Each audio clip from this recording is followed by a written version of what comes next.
Ang pinakamahinungdanong butang kalabot sa kinabuhi mauman ang pagtubo. Kung walay pagtubo, nagpasabot kini nga walay kinabuhi or dunay sayop. Nagkinahanglan nga motubo ta sa kinabuhi. In John 6:57, the Lord Jesus said, "He who eats me, he also shall live because of me."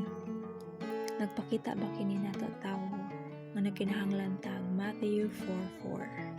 Nga dili lang di ay paigo nga pahimulos ta sa mga material or physical nga kalan-on nga naa ning kalibutan. Nagkinahanglan sa pahimulos ta sa pulong sa atong Ginoo.